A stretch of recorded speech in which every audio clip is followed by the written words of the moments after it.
Hi everyone, it is Samantha from Systems class, and I'm here tonight to talk to you about process of corrections.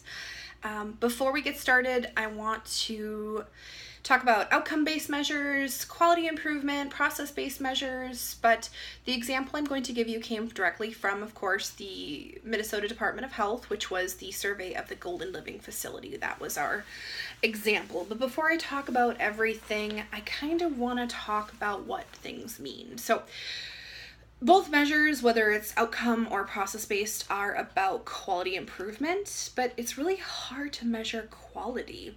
CMS, or the Centers for Medicare and Medicaid Services, have strict protocol that facilities must use, and of course CMS works directly with the MDH, or Minnesota Department of Health, to monitor that residents in long-term care facilities are being cared for properly.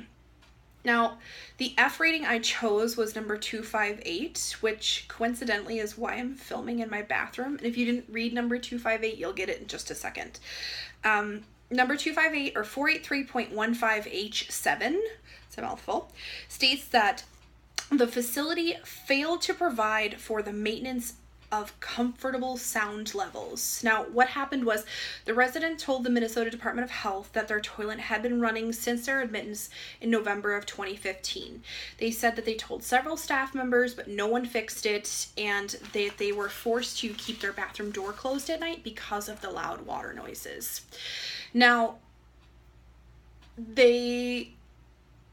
so when Minnesota Department of Health interviewed that resident in January of 2016, now that's 3 full months later, they found out that it was still an issue. The facts are the resident said that they told several staff members, but couldn't remember staff members' names. And another key fact is the residents MDS, which is the minimum data set, federally mandated process for clinical assessment with regards to functional capabilities, so cognitive awareness, determined that this person was cognitively sound. They were intact in 2015, November specifically, when they were admitted. So we'll jump back real quick to outcome-based measures. Now, the book defines it as a result of treatment or care. I personally think that basically that means what happens at the end of the day. So was it taken care of? What happened, basically? And then process-based measures, the text defines as how tasks are completed and whether or not they follow procedures. In my mind, that says policy. So basically, what happens internally at the facility? Was policy followed when the issue occurred? Now, the question for this assignment is the plan of correction. Is it outcome-based or process-based measures? Both. It's both. So outcome-based, at the end of the day, the toilet was fixed. It wasn't even the end of the day. It was the end of the survey, the toilet was fixed. So it wasn't even an issue at that point. But another example would be the policy for maintenance was reviewed after this incident, and it remains current. So they didn't make any changes to the policy. Also, for process-based, we'll talk about the example is the staff was retrained after this incident to signal maintenance of needed repairs through, I believe, a specific system that they use. I don't know if it's a messaging system or a computer system, but they were retrained on how to do that. And then also to monitor it, and if it's not done quickly, to escalate it to an administrator.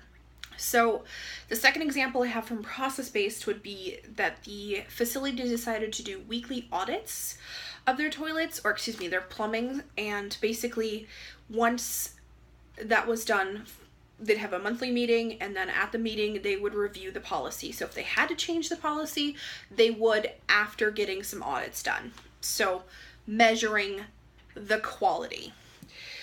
Now, since this hits on both, I did a little bit of additional research, and I found on page 323 that there are 5 quality improvement standards that deal directly with long-term care. This one specifically hits on living environments. So the first one is lifestyle pursuits, living environments, clinical palliation, human factors, and personal choices. And these are all rights for quality improvement, for quality of life that residents have. Now, my thought process on this was, if you were still living in your home, or if it was you and it took a plumber 3 months to fix an issue, you would have called a different plumber by then. You wouldn't have waited. So this resident has to rely on the facility, which is obviously the issue.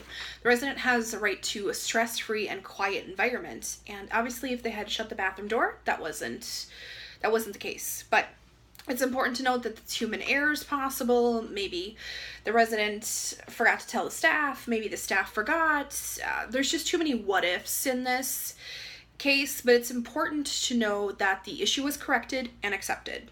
So to wrap up, quality is important because providing quality care, providing the 5 quality improvement standards, basically it strengthens the relationship between you, the provider, and the consumer. And obviously consumers or residents, they rely on you as a caregiver or an administrator or a facility for every aspect of the quality of their life. And while this infraction might not seem as serious as some of the others in that large 184-page document, it's still critical to correct quickly small issues to promote quality of life and consumer satisfaction. And I look forward to watching everyone else's presentations. Thank you.